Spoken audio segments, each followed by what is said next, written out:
ก็เช่นเคยนะครับรัชภูมิจะเป็นล่ามให้เรานะครับ First you can say something to the audience Thank you for coming ขอบคุณที่มานะครับเนื่องจากว่าเราเข้าใจว่าผู้ชมน่าจะมีคำถามมากมายนะครับหรือมีความเห็นอยากแลกเปลี่ยนมากมายนะครับเพราะฉะนั้นเราจะเริ่มจากการเปิดฟลอร์เลยครับผมจะได้ไม่ต้องทำงาน มีใครมีคำถามหรืออยากแลกเปลี่ยนทัศนคติยกมือเลยนะครับเรามีล่ามแปลมีใครอยากเปิดไหมมีคนอยากเปิดแล้วครับรอไมค์แป๊บนึงถ้างั้นเดี๋ยวเราก็คุยกันไปก่อนนะครับก็คือStarting the questions now? No, it's not. Wait for the microphone. วันนี้เป็นการฉายหนังครั้งที่จริงๆเป็นครั้งที่5ที่เราฉายหนังของ LULLABY ในประเทศไทยนะครับแต่ว่าถ้านับจริงๆหนังที่ฉายหนัง LULLABY ที่ฉายนี่ก็จะเป็นครั้งที่7แล้วนะครับจริงๆแล้วครั้งแรกที่ทำเนี่ยมันอยู่ในปี2000เท่าไหร่นะ2007ไม่ตอนเฮเรเมียสประมาณปี2007 2006-2007นะครับหอภาพยนตร์เคยจัดฉายหนังของลาฟเรื่องเฮเรเมียสซึ่งยาวประมาณ8ชั่วโมงนะครับที่สยาม Discovery นะครับในครั้งนั้นเนี่ยมีคนดูพี่จิตรซึ่งเป็นซีเนฟายเอ็นไซโคปีเดียของเราแจ้งว่ามีคนดูประมาณ9คนนะครับผ่านมา10กว่าปีก็นี่คือผู้ชมที่เราพบในวันนี้ก็ถือว่าเป็นเรื่องน่าดีใจอย่างยิ่งแปลให้แปลกันแล้วกันไม่แปลให้ลาฟก่อนอันนี้ไม่มีคนต่างชาติแล้วก็ครั้งนี้ก็เป็นการฉายหนัง3เรื่องล่าสุดนะครับของลาฟนะครับก็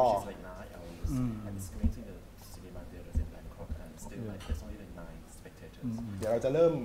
Q&A กันนะครับโอเคก็เดี๋ยวเราจะเริ่มจากผู้ชมเลย start with the audience โอเคเชิญเลยครับ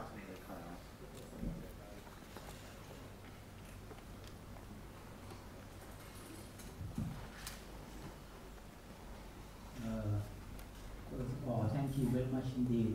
for allowing us to see your great movies. Thank you. I was here for 3 days just to see your films in great length. It is my first time indeed. For me, I have not known you. I have not known you before, and I am curious to know something behind. Although it may be a question that may have been asked to you many times, but I would like to repeat, because I am curious to know what is or are your motive or reason behind why you prefer making films at length like this. It is my first time to see the movie at 8 hours. It is my first time. That is one first question. The second one is why do you prefer to make film in black and white? Okay. เดี๋ยวขอแปะแล้วก็คือตัวคุณผู้ชมนะครับบอกว่าไม่เคยรู้จักคุณลาบิอัสมาก่อนและนี่เป็นครั้งแรกที่ได้ดูหนังของลาบิอัสครับและคำถามที่เขาจะถามเนี่ยอาจจะเป็นคำถามที่คุณลาคงได้ยินคนถามมาหลายรอบแล้วแต่ว่าเนื่องจากว่านี่เป็นครั้งแรกเลยขอถามซ้ำอีกทีนะก็คือข้อแรกคือว่าทำไมคุณลาบิอัสถึงตั้งใจทำหนังที่มีความยาวขนาดนี้นี่เป็นครั้งแรกที่ผู้ชมท่านนี้ได้ดูหนังความยาวถึง8 ชั่วโมงครับส่วนข้อ2ก็คือทำไมคุณลานิยมที่จะทำหนังเป็นขาวดำครับ Well, on the issue of length, I just want to do it my way. You know, it's free cinema. I consider cinema as art, so art is free. So it mustn't be imposed by the conventions of what we cinema outside. You know, the commercial circuit where it's just 2 hours, 1.5 hours. If you go beyond that, then it's not cinema anymore. So for me, it's free. So cinema is free. Cinema is free. I just want to work outside of the convention. And for the black and white, yeah, I just love black and white. I grew up watching a lot of black and whites, so it's in my visual cortex. You know, cinema for me is black and white. Every time I make cinema, I always go back to the nature of cinema, which is black and white. ก็คือทำไมถึงทำหนังยาวขนาดนี้คุณลาบอกว่าก็ทำตามแบบเขาเองนะฮะคือเขาเชื่อในฟรีซีนีมาภาพยนตร์ที่เป็นอิสระนะฮะในเมื่อศิลปะเนี่ยศิลปะเป็นสื่อที่เป็นอิสระนะฮะแล้วภาพยนตร์ก็เป็นศิลปะประเภทหนึ่งดังนั้นภาพยนตร์ก็ควรจะเป็นศิลปะเช่นกันนะฮะเขาอยากทำหนังที่ไม่ได้ถูกควบคุมโดยขนบ ใดๆนะฮะถ้าเกิดคุณไปดูหนังที่ฉายในโรงภาพยนตร์ทั่วไปหนังเชิงพาณิชย์เนี่ยครับมันถูกควบคุมด้วยรอบฉายด้วยอะไรอย่างเงี้ยมันก็จะยาวประมาณ1 ชั่วโมงครึ่งไปถึง2 ชั่วโมงนะฮะแต่ว่าภาพยนตร์เป็นสิ่งที่เป็นอิสระค่ะแล้วความเป็นอิสระเนี่ยมันไม่ควรถูกขนบอะไรบางอย่างมาควบคุมว่ามันควรรูปร่างหน้าตายังไงครับเขาเลยอยากทำหนังที่แบบ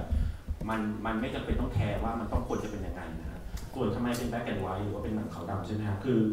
ก็ง่ายๆก็คือว่าคุณเล้าบอกว่าแกรักขาวดำหนังขาวดำสำหรับแกภาพยนตร์คือหนังขาวดำแกโตมากับการดูหนังขาวดำดีๆมากมายครับเวลาแกจะทำหนังทีนึงเนี่ยแกก็จะกลับไปดูหนังขาวดำทีนึงความเป็นหนังขาวดำเนี่ยมันเหมือนมันฝังอยู่ในสมองแกเลยประมาณนั้นนะครับเร็วเลย We can expound more on the black and white later if we drink after this. You know.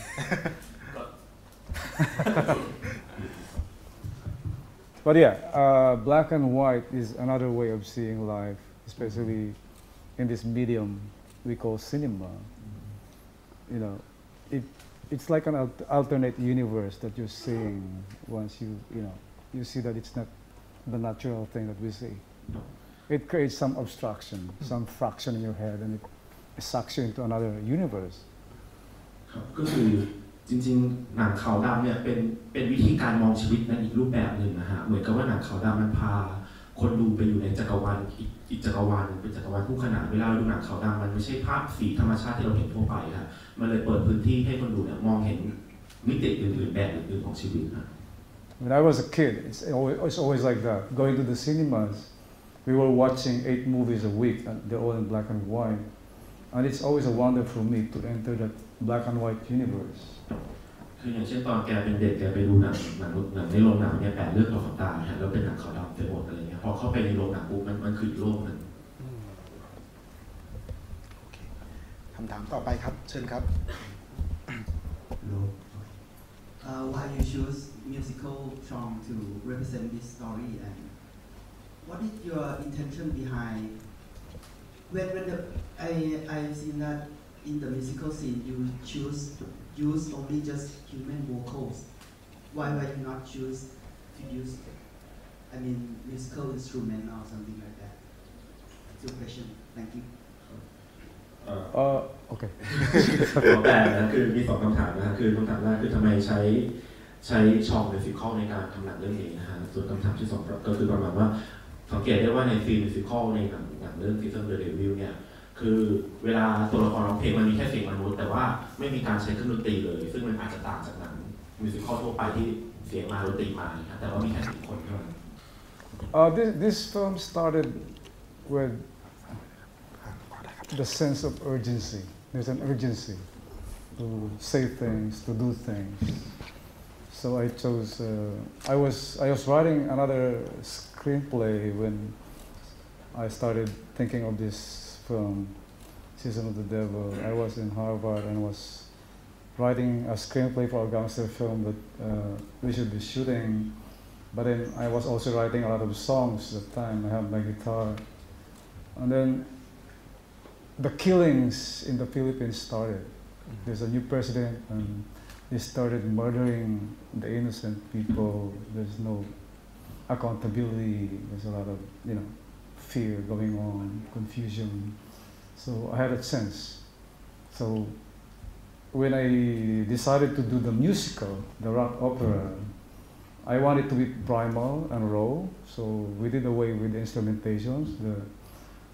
the adornments of the music, the real musical where we see a lot of, calisthenics,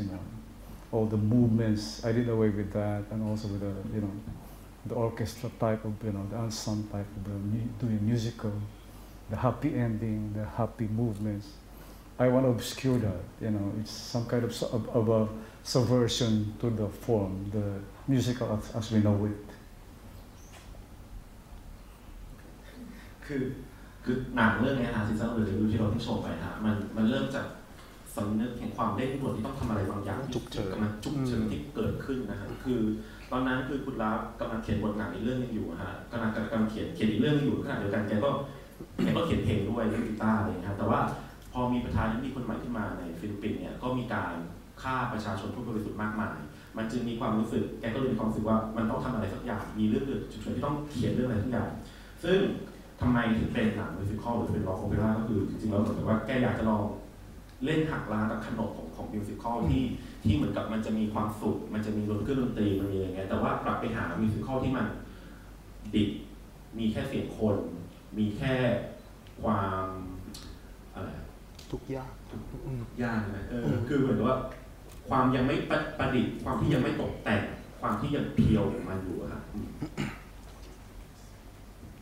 โอเคคำถามต่อไปครับคำถามกัน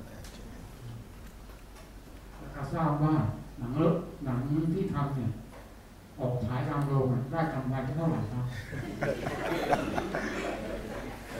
He wants that when your film released in Philippines, does it get any money? So, you know, ไม่นะครับโอเคครับน่าจะต่อนะครับคือไม่ได้ศึกษาประวัติศาสตร์การเมืองของฟิลิปปินส์เท่าไหร่นะครับผมแต่เห็นว่าอย่างเรื่องนี้นี่เกิดขึ้นในยุคมาโกสใช่ไหมครับใช่ครับไม่ทราบว่าเหตุการณ์จริงๆนี่มันโหดเหมือนในหนังหรือเปล่าอะไรอย่างเงี้ยแล้วก็ในยุคประชาธิปไตยเต็มที่แล้วอย่างยุคเดอโตเต้เนี่ยครับไม่ทราบว่าผู้กำกับเองเนี่ยมีความคิดเห็นอย่างไรแล้วก็คิดจะทำหนังสะท้อนอะไรในยุคนี้บ้างหรือเปล่า Good.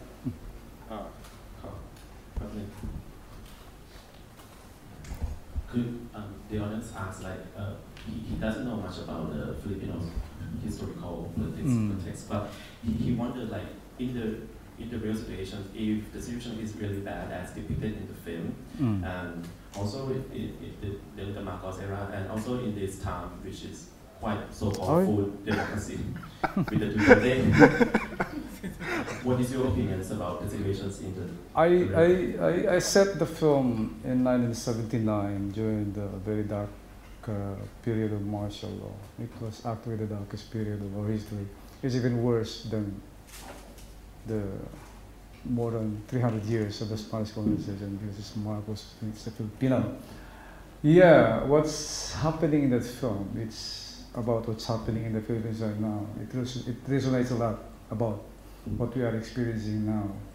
We have a fascist president now. Yeah. He's a despot. He's a madman. He's a killer. He's everything. Yeah. He's a psycho. คือ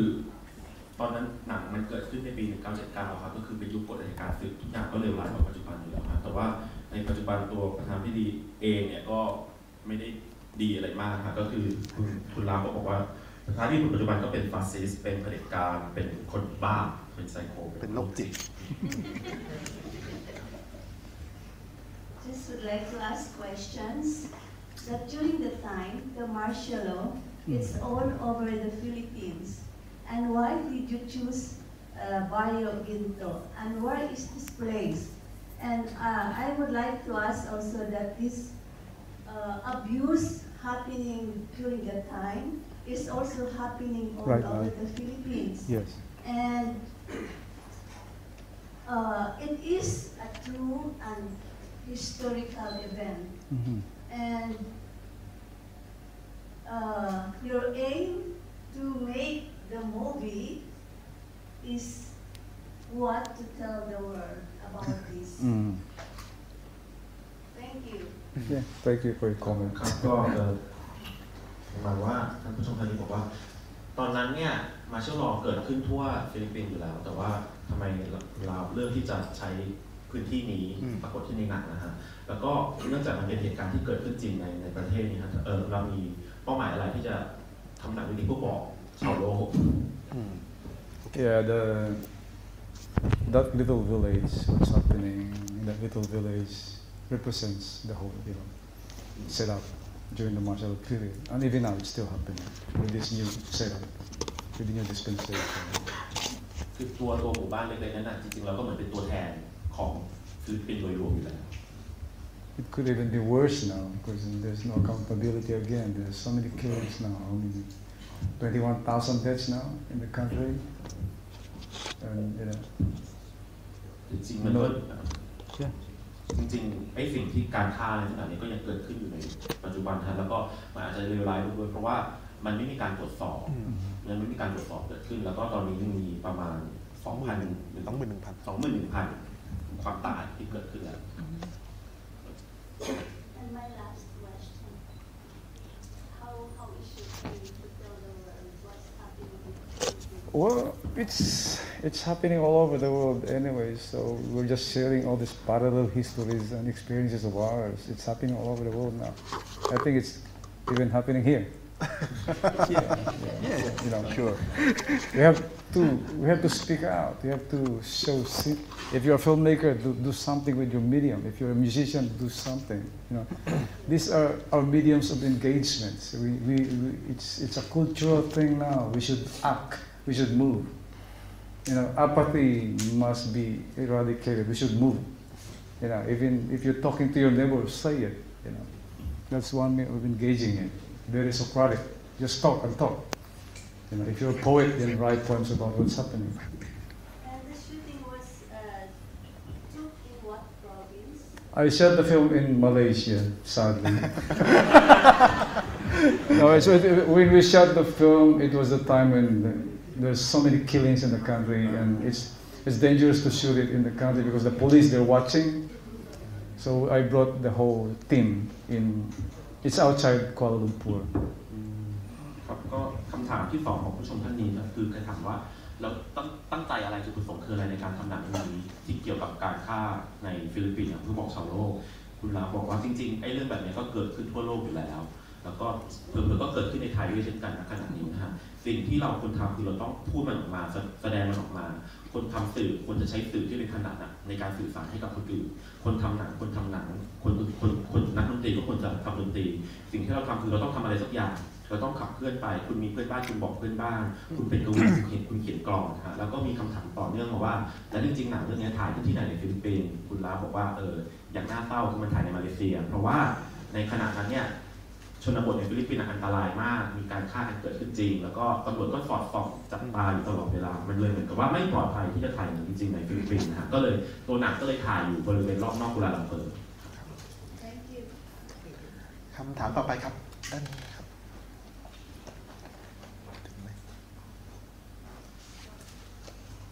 ยกมือหน่อยยกมือไม่อยู่ไหนเลยโอเคมีค่ะถามมีอาจจะเป็น2 คำถามย่อยๆอยู่กันคำถามแรกก็คือว่าหนังที่เราเพิ่งดูค่ะมันพูดถึงคนที่ต่อสู้กับกฎอัยการศึกหรือความซึ่งมันก็จะคล้ายๆกับไทยในยุคที่เรารู้อะไรการต่อสู้กับนาราหรือว่าพวกแบบพรรคคอมมิวนิสต์ไทยอะไรอย่างเงี้ยซึ่งในไทยเนี่ยมันน่าเศร้าตรงที่ว่าคนที่เคยต่อสู้กับเรื่องอะไรแบบนี้ตอนเนี้ยก็หันมาอยู่ข้างเผด็จการซึ่งก็เหมือนกับว่ามันก็เกิดขึ้นจากที่ฟิลิปปินส์เหมือนกันที่พรรคคอมมิวนิสต์ฟิลิปปินส์ก็สนับสนุนดูเตเต้แล้วก็อันนี้มีคำถามคือเพื่อนฝากมาถามว่าคำถามคือว่าว่าคุณลาฟเห็นด้วยกับ reaffirmist หรือ reactionist มากกว่ากัน reactionist กับ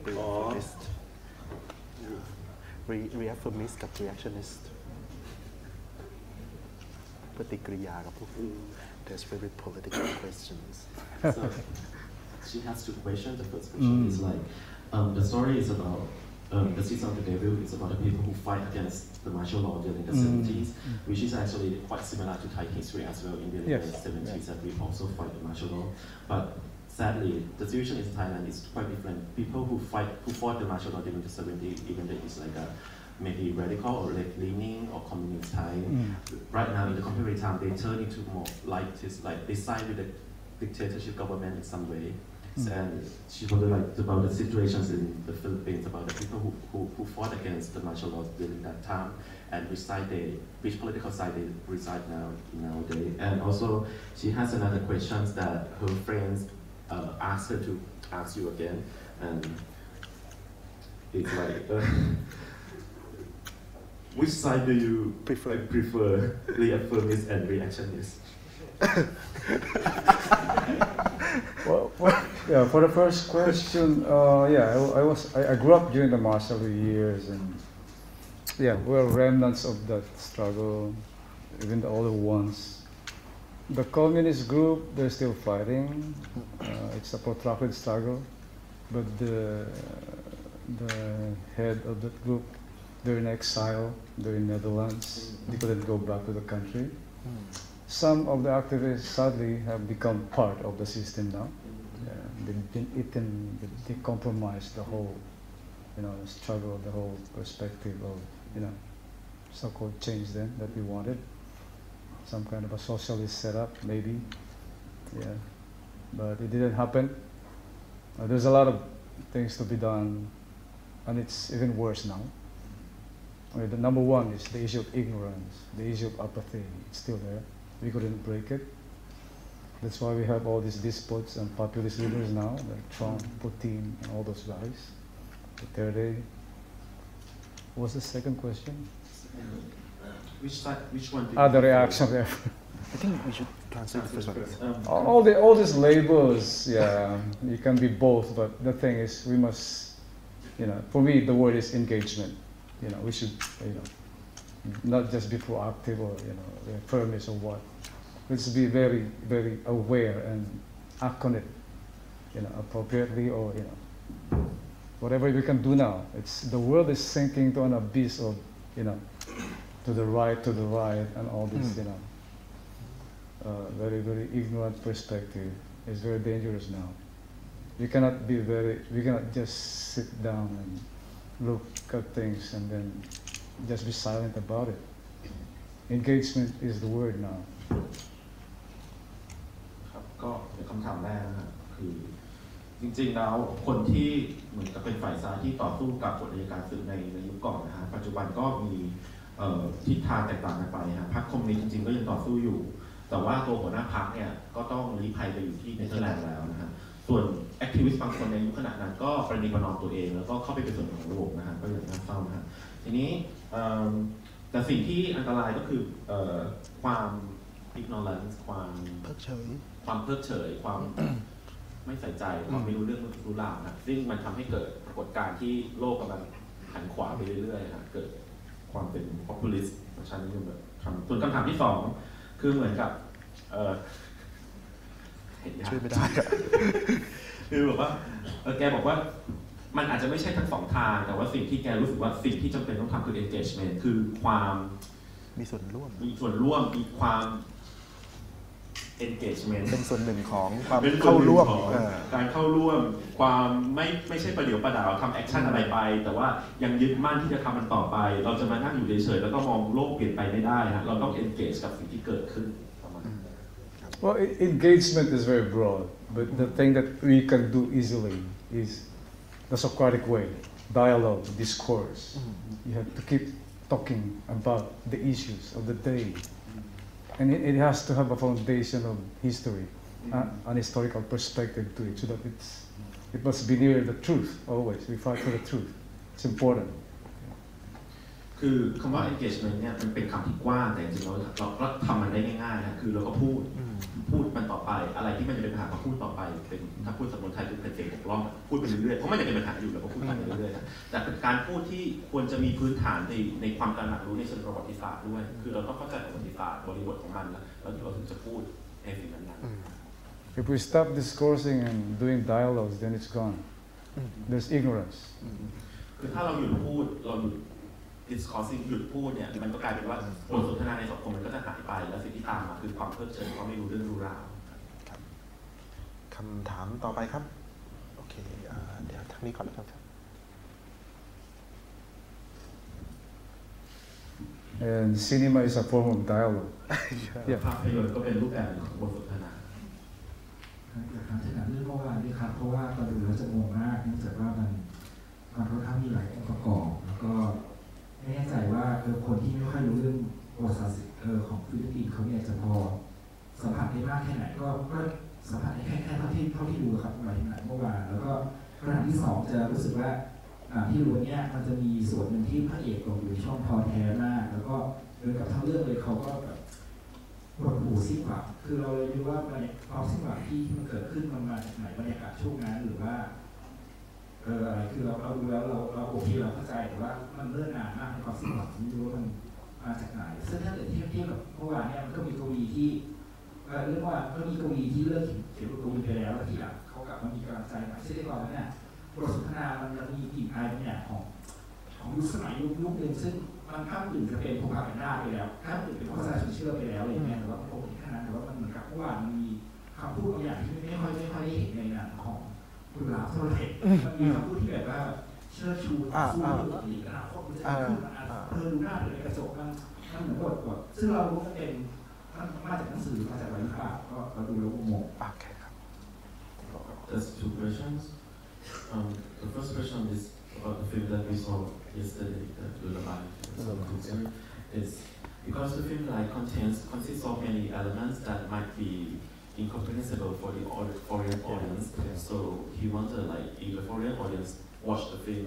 how much they could get it from the film. That's the first question. And the second one is about the film today. There's a lot of scenes, a lot of situations in the film today that is very hopeless for the main character, the protagonist, the poet. And he wants that where the sense of this desolation come from is from the atmosphere of that era, or because comparing to the film yesterday, LULLABY, there's a scene that the poet has stopped writing poems, and suddenly in one scene he becomes inspired and start reciting poems again, and his monologue, the dialogue in that scene is pretty alien comparing to your other film, because the poem he recites sound very propagandistic. He talks about the good thing, about the bright future, about something like that, and it sounds very maybe too optimistic to your films in general. So even the one yesterday. The one yesterday. That's the two questions. Yeah, I can understand the complexity of the film yesterday, which is about the Philippine Revolution. And there's a lot of referencing to the works of our national hero, Dr. Jose Rizal. There are three trajectories in the narrative, right? The revolutionaries and the characters from the novels, and also the mythological characters. So there are three trajectories, they're like integrated into one whole film. So I can understand the confusion for people who doesn't know, who doesn't know Philippine history or doesn't understand Filipino culture. But it's a simple story of struggle. It's the same. The forest as a metaphor for hell or some kind of a microcosm for a society that's gone into an abyss of destruction. So yeah, in a way that film is very regenerative in its perspective, because it's a revolution and there's the work of our great hero, the poet, and the use of myths as a form of how you impose power or perspective on people. That's the work, the lullaby for so-called misery. And also, it's very hopeful in a way that we won the revolution. We won the revolution. It's after that revolution, Spain just sold us to the Americans, for $20 million. Yeah, and also the metaphor of the poet going back to his, muse again. And with this, I think it's still very hopeful. We just, the poet seems very distracted with this desolation, as you said, but it's all about that simple thing, trying to understand the truth, which is very essential to his existence. He wanted to know the truth about what happened to his wife. That's the core of his going back to the barrio. Beyond his politics, it's about knowing the truth as to what happened to the mysterious disappearance of his wife. So for him to be told the truth, it's okay. And it's very hopeful. Yeah, truth is something that, you cannot destroy truth, especially the essential truth of our existence. We should be talking about truth or struggle to at least approximate the truths of our lives every day. And that's very helpful. ครับก็คำตอบกับคำถามแรกคือเข้าใจว่าตัวLULLABY to the SORROWFUL เป็นหนังเมื่อวานนะครับมันมีความซับซ้อนมากมันเป็นไปด้วยการอ้างอิงถึงประวัติศาสตร์ฟิลิปปินส์ในหลายๆมิตินะครับคือ คือตัวหนังเนี่ยมันมี3เส้นเรื่องด้วยก็คือมันมีเรื่องจริงทางประวัติศาสตร์ก็คือ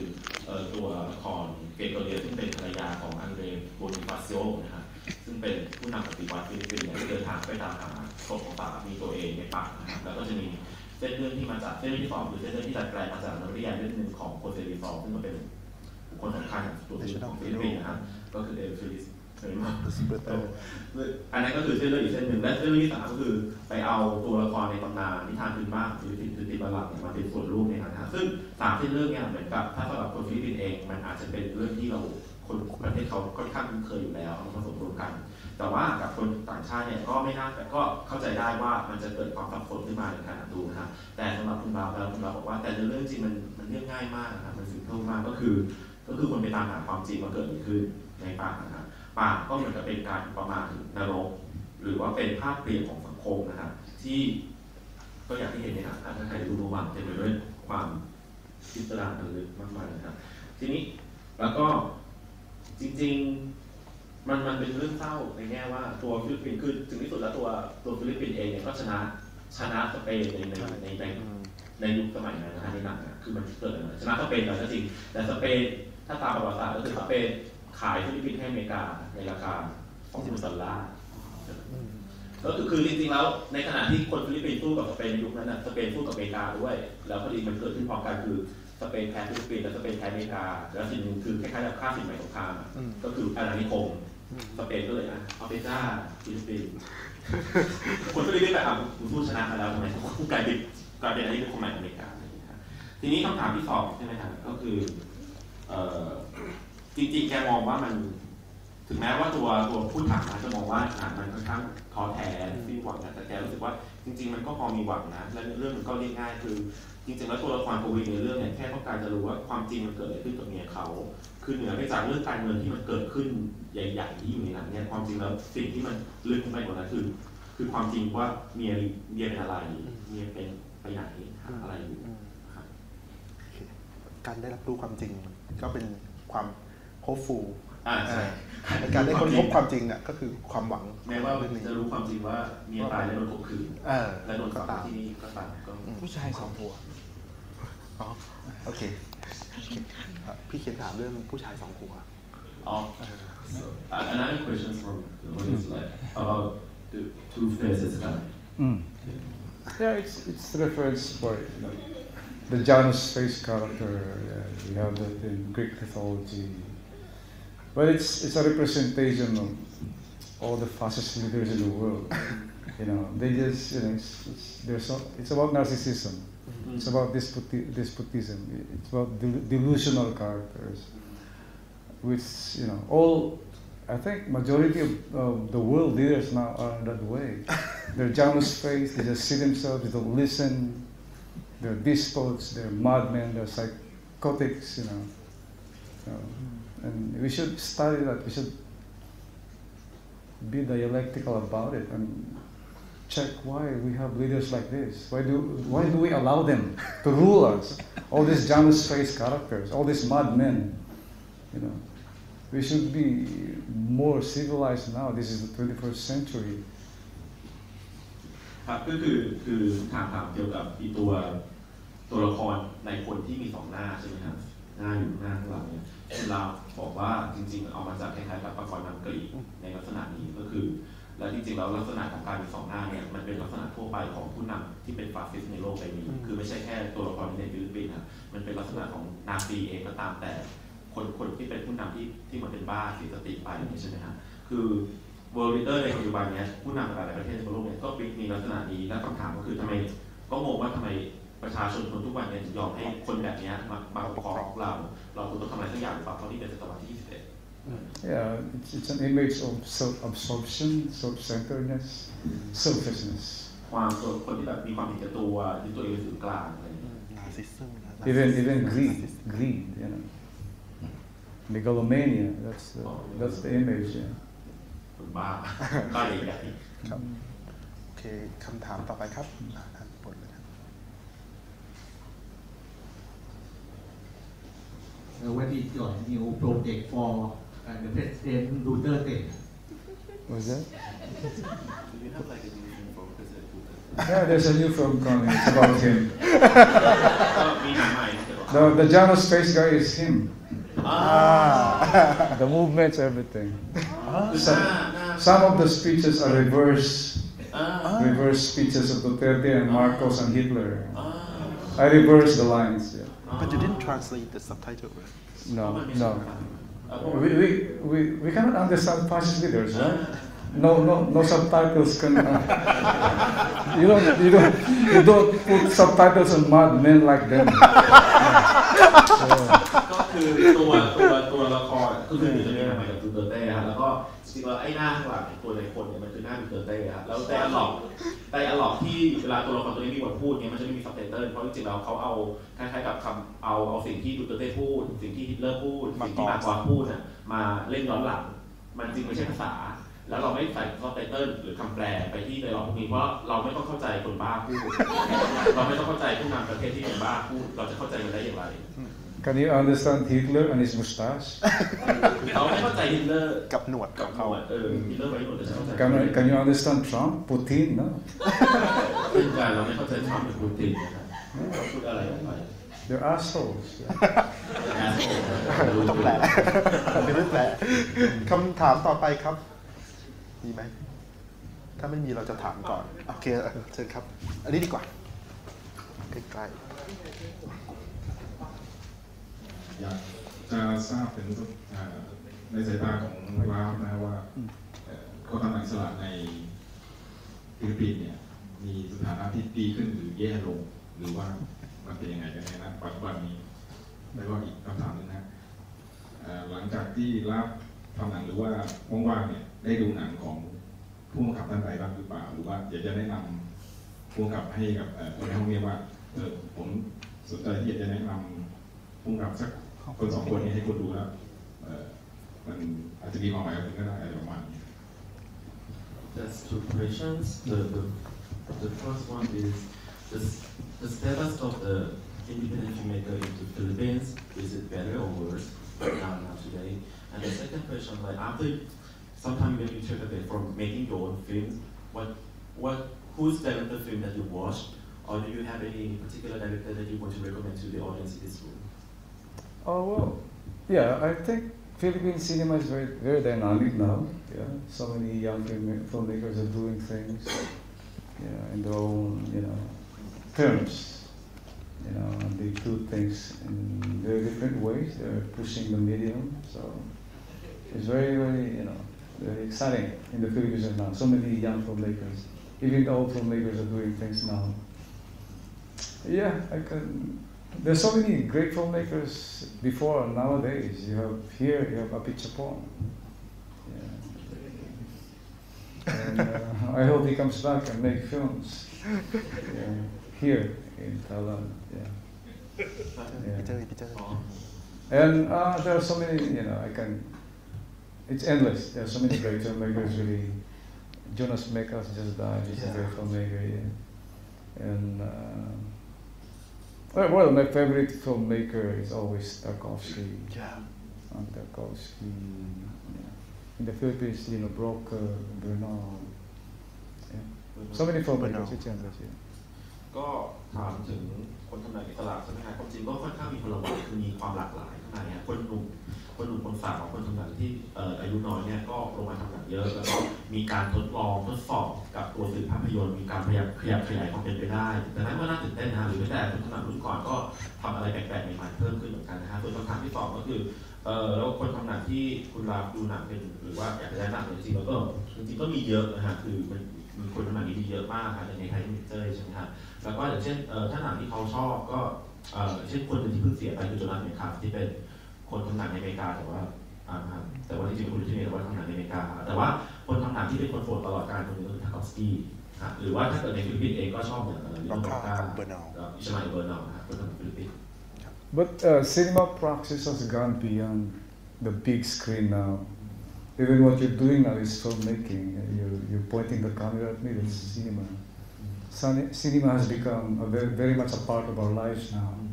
It's beyond the big screen, beyond the rectangular, aspect ratio or the 4:3 aspect ratio. It's everything now. What you're doing is cinema. Discoursing or just a housewife, photographing or videoing is her children. That's cinema now. It has gone so broad now. It's encompassing now. It's become part of our lives. So maybe even the housewife is even a greater filmmaker than Tarkovsky now, because he's documenting the life of his kid. We just don't notice it. คือจริงๆตอนนี้หนังในความหมายเดิมเนี่ยครับมันไปไกลกว่าแค่การสิ่งที่ฉายอยู่บนจอครับเพราะว่าตอนนี้หลายๆคนที่ทำอยู่คือกำลังทำหนังอยู่คือเอามือถือมาถ่ายพวกเราเลยครับจริงๆแล้วคือหนังมันเป็นการบันทึกใช่ไหมตอนนี้หนังมันเหมือนกับเป็นส่วนหนึ่งของชีวิตที่ไม่ใช่แค่อยู่บนจอหนังใหญ่ๆช้าๆไม่ใช่แค่อยู่บนจอหนังใหญ่ๆนะแต่อยู่ในชีวิตด้วยมันใช่เพราะว่าตอนนี้เราเป็นคนถ่ายรูปถ่ายวิดีโอถ่ายคลิปอะไรอย่างเงี้ยดังนั้นแล้วมันค่อนข้างจะกลืนมิติอื่นๆในชีวิตเราไปเรื่อยๆครับบางทีณขณะนี้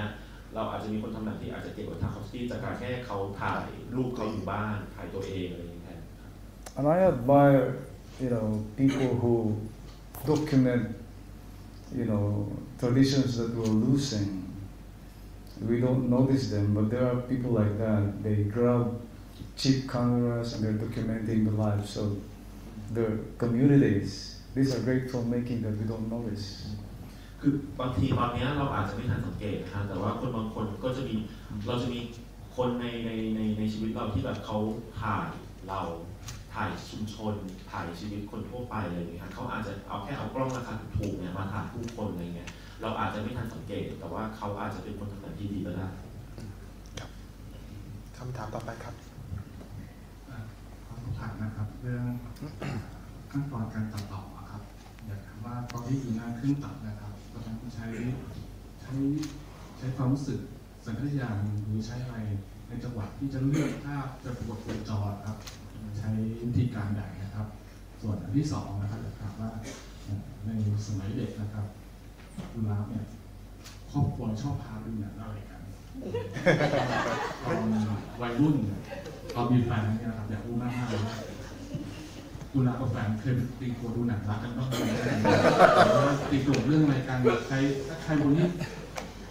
เลือกดูหนังอะไรอย่างเงี้ย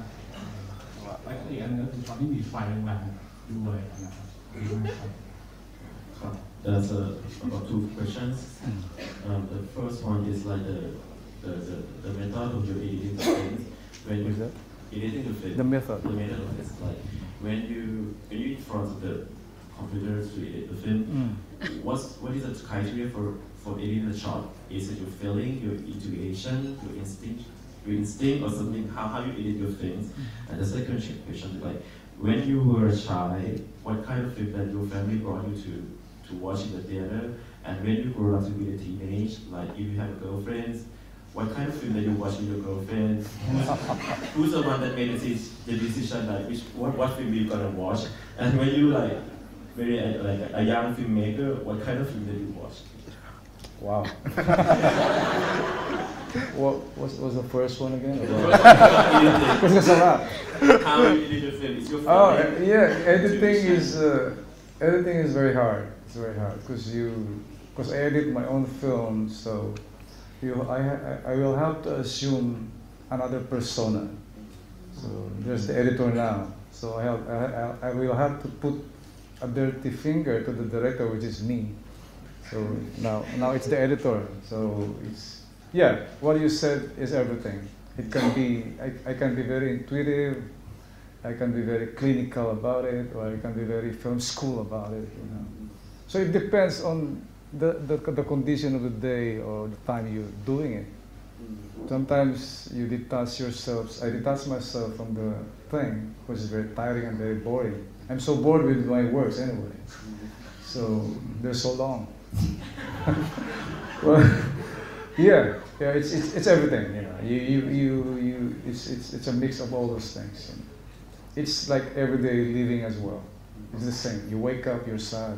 or your stomach's empty, you want to eat, you want to drink.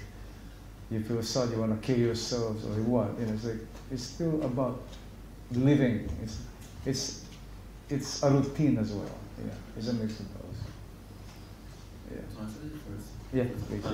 แปลแรกก่อนนะก็คือจริงๆการตัดต่อเนี่ยยากมากเพราะปกติแกจะตัดเองนะฮะแล้วเวลาแกตัดหนังเองเนี่ยแกก็ต้องทำตัวเป็นคนอื่นก็คือเอาตัวเองออกมาเป็นคนอื่นเป็นคนตัดต่อไม่ใช่ผู้กำกับแล้วเพราะแกเป็นคนอื่นบางทีแกต้องชูนิ้วกลางใส่ตัวเองในฐานะคนตัดต่อแกในฐานะคนตัดต่อชูนิ้วกลางใส่ตัวเองในฐานะคนผู้กำกับก็คือมึงอย่ายุ่งตัดเองซึ่งบางทีมันก็ต้องใช้หลายอย่างอย่างที่ต้องถามนะว่าใช้อะไรบ้างบางทีก็ใช้สัญชาตญาณความรู้สึกบางทีก็ใช้สัญชาตญาณตัดใช้ความรู้สึกตัดบางทีก็ต้องคิดวิเคราะห์หน่อยว่าตัดยังไงหรือบางทีก็แบบต้องใส่หมวกนักเรียนหนังเลยเหมือนคิดแบบนักเรียนหนังว่าตัดยังไงนะซึ่งบางทีมันก็แล้วแต่วันบางทีวันนี้ตื่นมาเบื่อก็จะตัดแบบก็อาจจะแบบไม่อยากตัดเพราะว่าแกก็บอกว่าจริงๆแกเบื่องานตัวเองหลายรอบเหมือนกันนะถ้าเบื่องานตัวเองบางทีก็ต้องเอาตัวเองออกมาแยกตัวเองออกมาครับทีนี้หรือจริงๆแล้วเอาทั้งหมดเนี่ยจริงมันก็เหมือนชีวิตประจำวันของเราครับคือมันมีหลายอย่างรวมกันบางทีเหมือนเราตื่นมาวันนี้เศร้าเดี๋ยวหิวไปกินข้าวเดี๋ยวอารมณ์ดีเดี๋ยวอารมณ์ไม่ดีอะไรอย่างเงี้ยครับดังนั้นการตัดหนักความสัมพันธ์กับหนักเนี่ยมันจึงมีความผสมผสานกันคือบางทีมันไม่ได้แบบใช้วิธีการใดวิธีการหนึ่งไปตลอดทั้งเรื่องนะครับ Okay. Yeah, growing up, it's my father. My father was a cinema addict. He was a teacher, but every weekend we'd go to, because we live in the middle of a forest. We live with the tribes in the south. My parents were public school teachers, so weekends we go to this town. It's like 3 hours away from our place. We'll be watching 8 movies 2 days, like Saturdays and Sundays. So it's the gamut, of cinema. Then you have Hollywood, you have Hong Kong, you have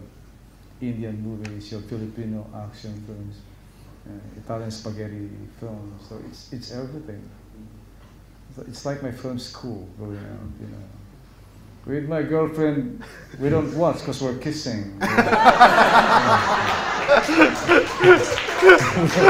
So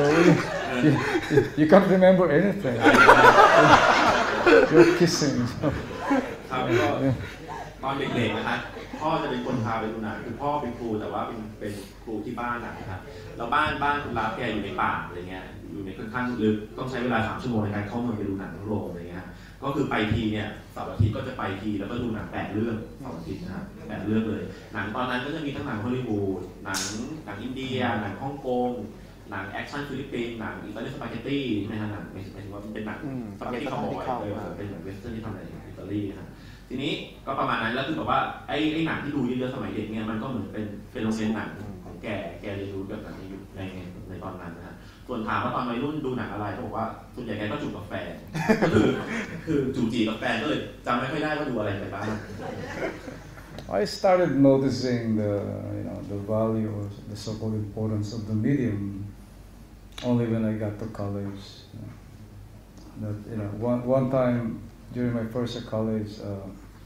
our literature professor said you should watch this film and do a review or a critique of the work or an essay about it. The film is called Manila in the Close of Neon by Lino Broca. And it changed my perspective of cinema. I said, it's a very radical film then. It's about these lovers, but they became so desolate, this young man looking for his girlfriend, and he realized, how life can be very, very hard on you,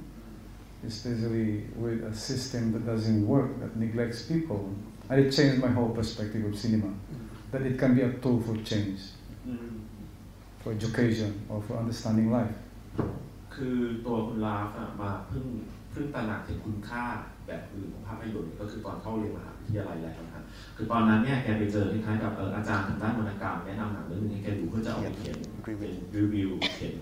เป็นความเป็นรีวิวบทวิจารณ์ใช่ทีนี้หนังเรื่องนั้นก็คือมันนี่แหละเป็นคอร์สเบอร์ไนท์ของลิโนบอกก้าซึ่งก็เป็นผู้กำกับคนสำคัญของฟิลิปปินส์ยุคหนึ่งเลยโคเรียนบ้างนะทีนี้คือหนังเรื่องนั้นเนี่ยมันเป็นหนังที่ค่อนข้างจะ radical ในสมัยนั้นมีความแรงมีท้าทายเลยที่ท้าทายมากในสมัยนั้นนะมันพูดถึงคู่รักหนุ่มสาวที่ตัวผู้ชายจะไปตามหาผู้หญิงในมะนิลาและการไปตามหาผู้หญิงในแฟนตัวเองในมะนิลาเนี่ยก็ทำให้ตระหนักว่าชีวิตเรานี่มันไม่มีทางเลยเนาะชีวิตบางทีมันก็โหดร้ายกับเราเนาะแล้วระบบที่เราอยู่ระบบสังคมที่เราอยู่เนี่ยบางทีมันเบียดเบียนมันเพิ่มเฉยกับคนตัวเล็กตัวน้อยยังไงซึ่งตอนนั้นพอคุณรับดูแล้วคุณรับตระหนัก ถึงความอะไรยิ่งใหญ่ของภาพยนตร์คือมันคล้ายๆกับว่ามันเปลี่ยนวิธีคิดว่ามันเปลี่ยนวิธีคิดของแกกับโลกหรือกับตัวภาพยนตร์เองนะฮะแกก็เลยเชื่อหลังจากนั้นว่าภาพยนตร์มันเปลี่ยนความคิดคนเราได้กว่าครับ two questions. 2 years ago, you were a visiting fellow at Harvard University, and I believe that one of the projects that you plan to do there was to write a book about film. Yeah. So could you give us an update, status about that book? And the second question is that could you give us like a few titles of books about film which makes an impact on your life? I'm still working on the book. It's called A Liberated Cinema, my own experience in cinema, how it works on our psyche as a people, and of course, to the human, culture. There are so many books to read now, from, the very first books that really affected me, or it changed my perspective on cinema. When I discovered the works of Henri Bazin. Those are very, very influential to me, the works of Henri Bazin. ก็ถามนะฮะก็คือ2 ปีที่แล้วครับคุณเราได้ไปเป็น visiting fellow ที่ Harvard ที่มอ Harvard นะฮะซึ่งตอนนั้นโปรเจกต์ของคุณเราคือจะเขียนหนังสือเกี่ยวกับภาพยนตร์นะฮะแล้วตอนนี้ถามหนังสือเรื่องนั้นน่ะไปถึงไหนแล้วมันจะเป็นรูปร่างหน้าตาเป็นยังไงคำถามที่2ก็คืออยากให้คุณเราแนะนำหนังสือเกี่ยวกับหนังที่มีอิทธิพลต่อตัวคุณเรานะฮะคำถามแรกคำตอบก็คือเขียนอยู่นะฮะชื่อ Unliberated cinema. Unliberated cinema. Unliberated cinema. Or free cinema, an emancipated cinema. ก็คือมันจะพูดถึงหนังเลยนะสิ่งที่หนังมีผลต่อ Unemancipated cinema. ต่อผู้คนหรือต่อ culture เลยนะอันที่2หนังสือที่เกี่ยวกับหนังที่มีอิทธิพลต่อตัวชีวิตคุณรักเองนะก็คือจริงๆแล้วคือก็มีหนังสือเยอะแต่ว่าหนังสือที่แบบงานเขียนที่แบบค่อนข้างเปลี่ยนมุมมองต่อของคุณรักต่อภาพยนตร์ก็คืองานเขียนของอเดบาแซน Yeah, contemporary discourse on cinema is great, so great now. Just read all the reviews, the varied reviews. It's so diverse on how they see cinema. It's very cultural and very psychological. It's very experiential as well. It depends on the background of the critic or the academic who's teaching, who's writing. So there's a lot to learn from this pedagogical thing as well. Yeah, so it's good to read a lot about not just books, the very contemporary discourse on cinema. You can see that on film criticism. It's very good. จริงๆแล้วงานเขียนร่วมสมัยเกี่ยวกับภาพยนตร์ในยุคทุกวันนี้มันน่าตื่นเต้นที่จะอ่านหมดเลยนะฮะก็คือจริงๆเราคือคนหลายคนเขียนถึงหนังอะไรเงี้ยแค่เราอ่านรีวิวเราก็ได้อะไรมากแล้วนะฮะคือบางทีแบบว่าคนเขียนก็มีแบ็คกราวด์ทางชีวิตยังไงเขามาจากจุดยืนหรือพื้นเพแบบไหนแล้วเขามีทัศนคติที่สะท้อนกับหนังยังไงเนี่ยมันก็เป็นเรื่องที่แบบได้รับความรู้ที่หลากหลายแล้วครับแกก็เลยรู้สึกว่าจริงๆแล้วงานเขียนร่วมสมัยเลยของหนังทุกวันนี้มันน่าตื่นเต้นที่จะอ่านหมดแล้วบางทีมันก็ไม่จำกัดอยู่แค่หนังสือเป็นเล่มๆด้วยมันเป็นงานเขียนใดๆก็ได้ Yeah, it has gone so deep now, the discourse on cinema. If you read, all this. สมัยนี้เขาเขียนกันลึกมากเราอ่านขอถามเองก่อนนะครับ I would like to go back to Lullaby because like what Rong said about the theme because of Lullaby is quite to me it's quite different from other films from other of your films because you go back to Jose Rizal and the colonial time but this film is it can portray a hope to change faith in humanity or some kind of that but to me it can interpret it into something else like nationalism. So I want to know about your ideas or your comments about the nationalisms. Yeah, it's good that you touched that because the issue of nationalism is very dangerous. คือตัวคุณชายอยากจะถามเองบ้างนะครับอยากจะถามย้อนกลับไปถึงงานเมื่อวานนะระบายนะครับก็คือค่อนข้าง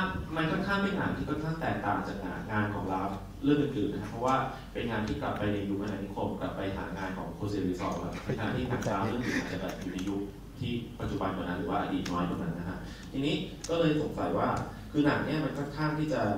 ให้ความหวังเกี่ยวกับมนุษยชาติความหวังในตัวมนุษย์เนี่ยแต่ว่าเราอาจจะตีความ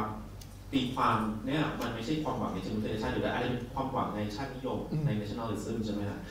ตัวคุณชายเลยก็เลยอยากจะรู้ว่าอยากให้คุณรับเนี่ยช่วยแสดงความคิดเห็นหน่อยเกี่ยวกับสิ่งที่เรียกว่าชาตินิยม I was saying that it's very good that you touch on the issue of nationalism. It's a very delicate matter. When you talk about nationalism, it can go to the extreme, and it's dangerous. But the world is experiencing that now. The issue of nationalism, it has gone to the extreme, to the far right, and we're so fucked up now. So, yeah, the issue of nationhood, you start with that, like liberation struggles. Like in the case of Lullaby, it's about the struggle of the Filipinos to emancipate themselves from the clutches of Spain's hold on us for almost 400 years. Yeah, and the issue of nationhood is so attached until now to the struggle to free us from that kind of, fractural experience. And we're so fractured, we couldn't get up.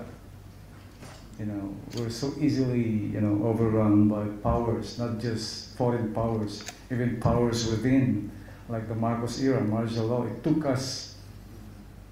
24 years to be able to get rid of Marcos, so that's a long, long time. It's even longer than the almost 400 years of Spanish colonization. And our version of nationalism in the country, in the Philippines, is founded on ignorance. We don't have real post-colonial discourse because we forget things. We don't have that sense of historical perspective. It's not very clear. It's so blurry. Yeah. But if it's so clear as well, just like what happened to Germany, you can go the Nazi way, which is very dangerous. Or the Putin way, which is very dangerous. These are extreme nationalisms. So nationalism is a very delicate discourse. Yes. ครับก็คือถามเกี่ยวกับช่วยให้คุณรับแสดงความคิดเห็นเกี่ยวกับสิ่งที่เรียกว่าชาตินิยมหรือ nationalism นะครับซึ่งคุณรับว่าดีที่ตั้งข้อสังเกตนี้ฮะคือ nationalism มันก็ในจุดหนึ่งเนี่ยพอถ้าเกิดว่ามันไปถึงทางเนี่ยมันจะเป็นอันตรายมากนะครับคือโลกทุกวันนี้หลายประเทศมันค่อนข้างจะเป็นชาตินิยมที่ค่อนข้างสุดทางซึ่งมันจะนำไปสู่ความรุนแรงในแบบต่างๆใช่คือในหนังเนี่ยมันพูดถึงการพยายามจะปลดแอกอาณานิคมพยายามจะเป็นเอกราชของคนฟิลิปปินส์เองใช่ไหมครับซึ่งฟิลิปปินส์เป็นของสเปนเกือบประมาณ400 ปี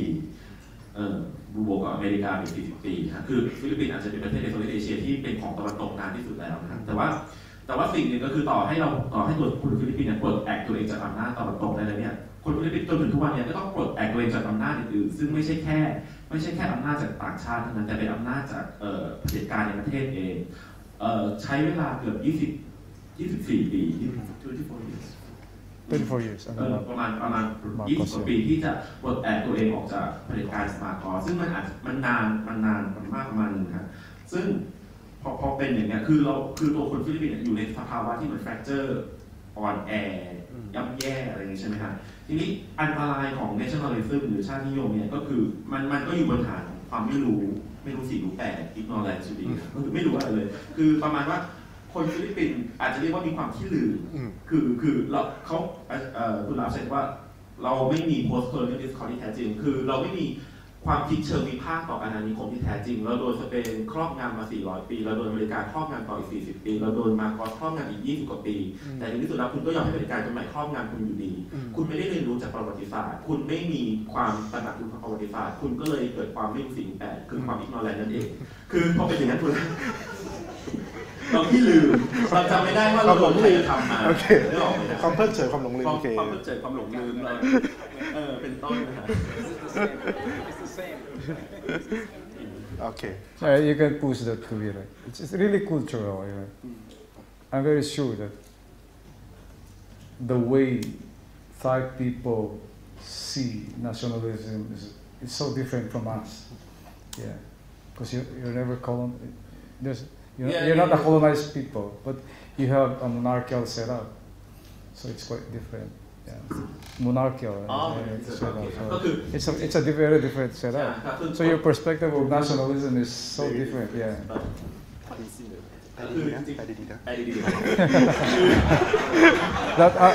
Are you? Yeah, just a question.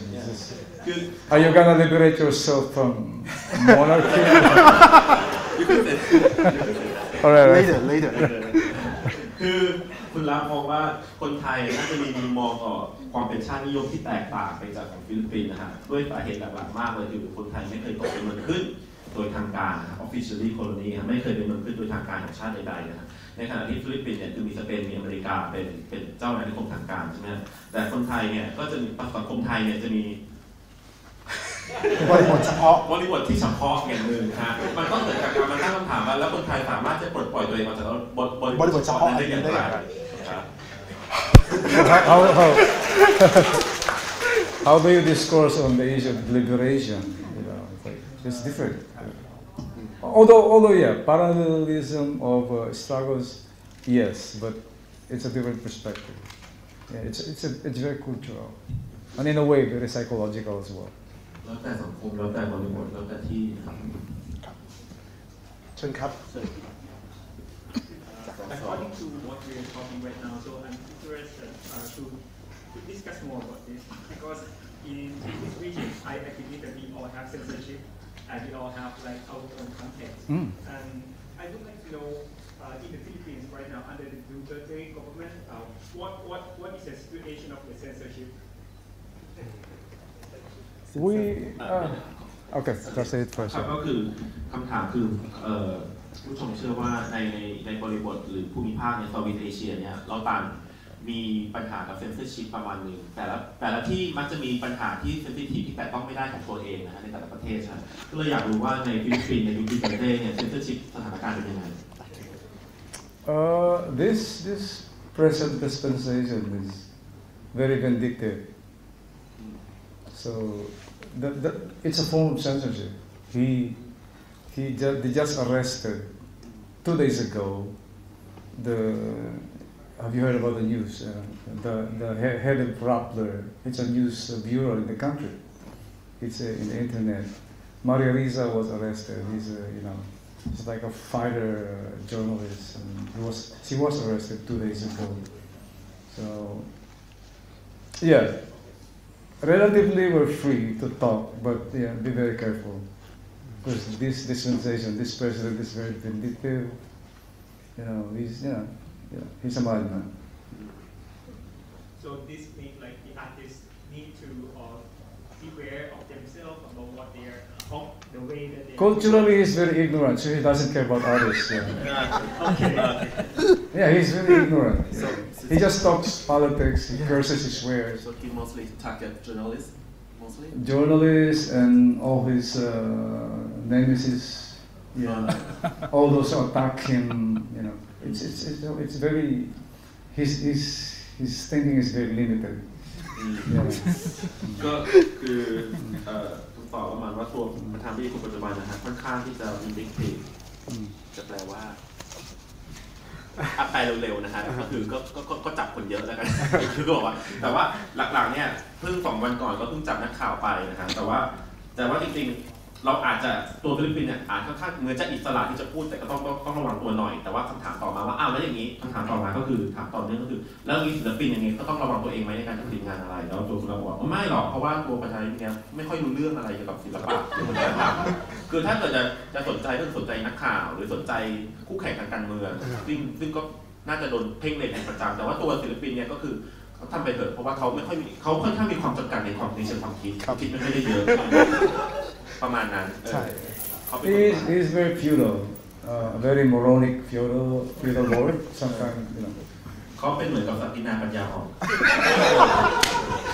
Strong translation. ครับก่อนไหม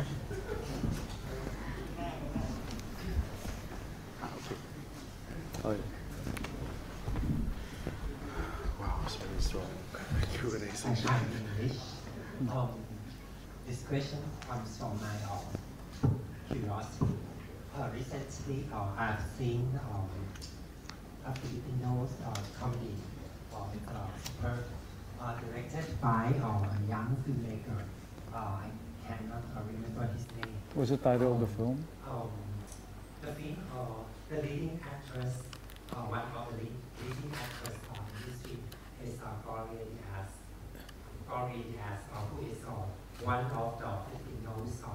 Miss Universe. And bring a new little of your biography. And I wonder if you know her, and is she your relative? Gloria Diaz. We have the same surname with hers. Oh, really? Diaz. This one. Gloria.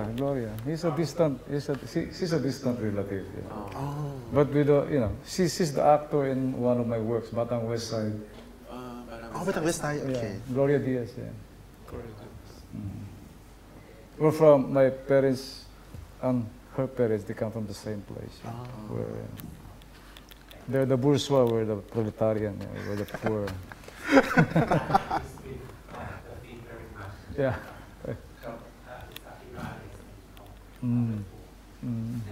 Thank you. คือคำถามนะครับมาจากความสนใจใกล้ตัวของท่านผู้ชมนะคือเหมือนไปดูหนังฟิลิปปินส์เรื่องนึงใช่ไหมครับที่ของผู้กำกับคนอื่นแล้วก็มีตัวนักแสดงที่ชื่อว่าโกริยาซึ่งก็เป็นมิสซิลิเลยเป็นอันที่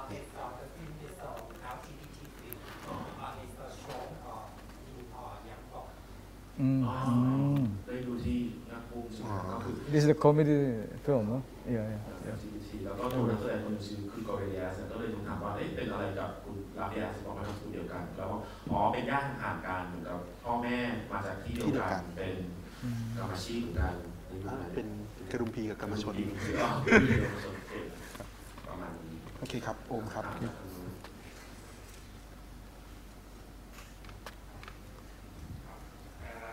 สงสัยเรื่องที่ทำงานนักแสดงคือก่อนหน้านี้ดูหนังเขาก็ไม่ค่อยได้โฟกัสที่นักแสดงแต่พอมาดู3เรื่องเนี่ยจริงๆก็เห็นเยอะครับว่าจริงๆมันมีซีนยาวๆเยอะมากแล้วก็มีบล็อกกิ้งที่แบบต้องเป๊ะแล้วบางทีมันก็บทเป็นบทพูดบ้างแล้วมันรีเฟอร์ถึงอื่นแล้วมันก็กลับมาบทพูดต่อยิ่งเรื่องนี้ยิ่งหนักเลยยิ่งร้องเพลงด้วยคืออยากรู้ว่าจริงๆแล้วเขายึดติดกับบท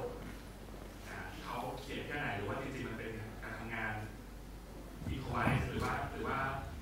ต้องเราช็อตอะไรอย่างเงี้ยมันดูหนักหนาแต่ละซีนHe wonders about how you work with your actors. Before that, he didn't pay much attention to the way you work with actors, but for this event, he watched a few films of yours, so he just noticed that observed some kind of very particular way that you work with actors. But there's a lot of long scenes that requires your actors' performance very much, and some scenes some scenes has very exact blocking that. They have to move in a certain ways, and also sometimes you have to speak in a very long dialogue and do something else and get back to speaking another dialogues. And especially the last film is very difficult because you have to sing it, and in some scenes it's quite complexly choreographed. Let's say that. And so he wondered if you strictly adhere to your script, like you want your actors to speak exactly as your script, or you leave room for more improvisations. And how do you practice or rehearse with your actors? Do you have workshop or do you have anything to prepare for the film? I'm very strict with the script. I write the scripts, the songs, and the way that this kind of process, the one frame, one take kind of cinema is. It's quite hard for actors. It's like theater. You have to do it in one. Like the cinema as we know it. There's a lot of cut to cuts, and if actors are used to that, it's very hard for them to do my kind of cinema. Like in the case of Lullaby, the actors they're not familiar with my work, so they're lost during the first days of the shoot because they couldn't. Fathom why there's only one take, one frame, because they used to be manipulated by the camera, by the director. We'll do the full shot, we'll do the medium shot, we'll do the close-up of your eyes, we'll do movement of your fingers, we'll do the cutaway of the birds. And I don't do it in my cinema, so it's a different experience for them. I'm very strict with the dialogue, and I show them the frame. There's a lot of discourse, of course, with how we're going to do it. But during the shooting or the actual taking of the scene, they're free to do it, just as long as they deliver the lines. It's purely instructional at some point. I just tell them, come, look at the frame. You move there, you cry there, you run, you get out, and then you're free. Just as long as you don't forget the lines. Yeah. And just be very honest with what you're doing. It's important. Yeah. ครับจริงๆเราแกยึดติดกับบทมากนะคือตัวนักแสดงหรือว่าก็ต้องพูดบทตามที่แกเขียนหรือตัวเพลงที่แกเขียนเองก็ควรจะร้องให้ตรงตามนั้นนะส่วนโปรเซสหรือว่ากระบวนการทำงานเนี่ยซึ่งลักษณะของการถ่าย1ซีนโดย1เทคเนี่ยคือซีนเดียวเนี่ยไม่ตัดเลยนะซีนเดียวเนี่ยก็คือใช้ช็อตเดียวไปเลยเนี่ยมันอาจจะเป็นเรื่องยากกับนักแสดงที่ผ่านงานการแสดงในภาพยนตร์แต่มันเป็นเรื่องอาจจะทั่วไปมากๆกับนักแสดงที่ผ่านงานละครเวทีก็คือคุณขึ้นเวทีคุณก็เล่นทีเดียวเนี่ยทีนี้อย่างในระบายเนี่ยนักแสดงหลายคนน่าจะเป็นนักแสดงที่มาจากสายภาพยนตร์มาก่อนก็เลยอาจจะมีปัญหาหน่อยในการถ่ายช่วงแรกๆก็คือจะงงไม่เข้าใจว่าการมาเล่นหนังแบบว่าเข้าไปซีนเดียวแล้วก็เล่นยาวจบเนี่ยมันทำยังไงเพราะปกตินักแสดงในหนังทั่วไปนะครับพอเข้ามาในซีนปุ๊บซีน1ซีนเนี่ยมันจะตัดมาแบบหลายอย่างมากเดี๋ยวคุณถ่ายไกลเดี๋ยวคุณถ่ายใกล้คุณถ่ายแคบแล้วบางทีก็ตัดแบบว่าเดี๋ยวไปถ่ายโคลสมือนะเดี๋ยวไปถ่ายเท้านะไปถ่ายโคลสส่วนต่างๆร่างกายเนี่ยแต่ในหนังของคุณลาวิอาร์เนี่ยมันไม่ได้ทำงานในแบบนั้นคือเข้าไปแล้วคุณเล่นทั้งหมดเลยนะครับทีนี้คำถามแล้วต่อมาก็คือแล้วถึงแม้จะยึดติดกับบทเนี่ยแต่ว่าคุณลาวิอาร์ทำงานว่าเขาก็จะเฟรมภาพก่อนพอเฟรมภาพเสร็จแล้วเนี่ยเขาก็จะให้แสดงมาดูว่ากล้องมันเฟรมมันยังไงแล้วก็จะแบบมีคิวให้หน่อยว่าคุณเดินมาตรงนี้ทำอย่างนั้นพูดอย่างนั้นแล้วก็จริงๆแล้วเหมือนกับว่าแกมองว่าค่อนข้างนักแสดงค่อนข้างมีอิสระในการเล่นอยู่ในหนังมากแค่มีคิวแค่อย่าลืมบทละกัน Trust is very important as well. You have to trust them, they trust you. And the word trust is very broad. It's important that you see eye to eye, you understand each other. If you don't see eye to eye, then have a discourse at least on some things. You're like in directing actors. These are very different individuals. You're like a psychiatrist. You're like a doctor, dealing with different personas. After a while, you know how to deal with this actor. You know his idiosyncrasies, how he delivers the lines, even the nuances of his movements, the eye movement, how he deals with the elements around him, how he interacts with the wind, with the tree, with the ground, with the other actor. It's psychiatry. You have to deal with those. It's different dialogue with different individuals. คือจริงๆแล้วองค์ประกอบหนึ่งที่สำคัญมากคือความเชื่อใจคือผู้กำกับต้องเชื่อใจนักแสดงเชื่อใจผู้กำกับว่าจะยังไงความเชื่อใจความกล้ากว้างมากครับแต่ว่าอย่างหนึ่งก็คือคุณลาเปรียบเทียบว่าบางทีเขาเหมือนกับเป็นจิตแพทย์หรือเป็นหมอที่ต้องดีลหรือว่าจัดการกับคนไข้ที่เป็นบาดเจ็บซึ่งมีความแตกต่างในการจัดการหลายแบบบางคนพูดแต่หลอกต่างกันบางคนมีปฏิสัมพันธ์กับนักแสดงคนหนึ่งไม่เหมือนกันกับพื้นดินกับสภาพอากาศอะไรเนี่ยต่างกันเราเหมือนกับเป็นจิตแพทย์ที่ต้องเข้าใจนักแสดงทีละคนเป็นแบบเจนไปว่าทำงานยังไงขออนุญาตเสริมจากคำถามเมื่อกี้นะคะคือเราดูวูแมนพูเลยแล้วก็เราก็ชอบการแสดงเหมือนกันแล้วเรารู้สึกว่าคือมันจะมีซีนหนึ่งที่ตัวละครคุณป้ากับคนที่เขาเป็นกระเทยค่ะก็มาร้องเพลงด้วยกันจะเล่นประกวดอะไรคือซีนนั้นเรารู้สึกว่าการแสดงมันดีมากๆแล้วมันทำให้หนังมันพิเศษมากอะไรเงี้ยความงามของซีนนั้นแล้วก็คือเหมือนคำถามเมื่อกี้แหละคือมันยาวมันเป็นซีนที่ยาวแล้วมันมีทางบล็อกกิ้งการร้องเพลงกลับมาด้วยนั่นอะไรเงี้ยคุณรักก็อธิบายประมาณนึงแล้วก็คืออยากรู้ว่าหลังจาก Women Who Left เนี่ยมันมีการทำงานกับนักแสดงมืออาชีพมากขึ้นเมื่อก่อนมันก็จะเป็นนักแสดงไม่ได้มืออาชีพเราเทคนิคการแสดงที่มันออกมามันเป็นแบบหนึ่งการแสดงการใช้นักแสดงมืออาชีพก็มีเทคนิคการแสดงออกมาอีกแบบหนึ่งซึ่งมันก็ได้ผลดีกับหนังอะไรเงี้ยเราอยากถามว่าการทำงานกับนักแสดงมืออาชีพในยุคหลังๆที่ทำมากขึ้นอ่ะ คุณลารู้สึกยังไงกับมันสนุกมากขึ้นไหมแล้วมันทำไมถึงเลือกที่ต้องทำงานกับนักแสดงที่มีชื่อเสียงนักแสดงที่แสดงด้วยเทคนิคแบบนักแสดงอะ She has like additional questions to the previous questions because she watched the woman who left and she really liked the performance in the film, especially the scenes that the main protagonist with her transgender neighbor, and they have like the scene that they dancing together, and it's a very long and complex scene with a lot of blocking, talking, and singing. But the performance in this particular scene is very amazing, and it somehow like elevate the whole film into another level. She's really like it. But so the question is like, lately you've been working more with professional actors, unlike your early works, and these professional actors bring some special quality to your films. And so she wondered like, is it enjoyable process to work with, or what do you expect from working with the professional actors? Well, the thing with professional actors, they have that thing called technique. They've learned it through the years of acting, or maybe these people are also from theater, so they have these long histories of acting, and technique is very important for them, especially when interacting with what I've told him about elements. People who has that kind of background can use space and time. They know how to use space and time, which means they know how to interact with this glass, they know how to interact with the microphone, with the two guys beside them, with the audience. They know how to use that. Non-actors don't have that. You know, it's either they're nervous or they're lost, or they're just interacting with this guy. For people who have techniques, that kind of background, they can use everything, space and time. The distance between us, they can use that. That's the good thing about, you know, professional actors. They know what to do. Yeah. And you can just let them go. Just tell them, just give them instructions. You know, this is what you do, this is what you do, and then, okay, action.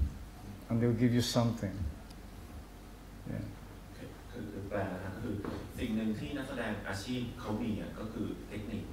คือเทคนิคเนี่ยแล้วก็จริงนักแสดงแกหลายคนเนี่ยมาจากฝ่ายละครเวทีอยู่แล้วดังนั้นมันจะมีเทคนิคอย่างนึงคือเทคนิคเนี่ยคือความรู้คือความใช่เป็นเหมือนกับว่าเขาสามารถที่จะรู้ว่าจะต้องทำตัวเล่นกับพื้นที่และเวลายังไงหรือถ้าพูดแบบคล้ายๆกับรู้มุมกล้องรู้ว่าทำยังไงแล้วมันเวิร์กรู้ว่าจะปฏิสัมพันธ์กับระยะห่างระหว่างนักแสดงยังไงรู้ว่าจะปฏิสัมพันธ์กับไมโครโฟนยังไงรู้ว่าจะเล่นยังไงกับบทน้ำนี้รู้ว่าระยะห่างของเขากับรอบข้างเป็นยังไงในขณะที่คนที่ไม่ใช่นักแสดงเนี่ยถ้าปล่อยให้เล่นเนี่ยบางทีเขาจะมีความกังวลหรือว่าถ้าเกิดเขาจะอินเทอร์แอคหรือปฏิสัมพันธ์กับอะไรเนี่ยก็อาจจะปฏิสัมพันธ์กับแค่นักแสดงที่อยู่ในซีนด้วยแต่ไม่ได้มีความตระหนักรู้ถึงบริบทรอบๆอื่นๆที่เกิดขึ้นเลยครับประมาณนี้ครับ And they understand the issue of immersion. That's very important. Of embracing the character, of embracing the scene at hand, of understanding the narrative. Like in the case of the transgender, the name of the actor is John Lloyd Cruz. He's a very macho guy, but a very intelligent actor. So a month before we went to that island to shoot,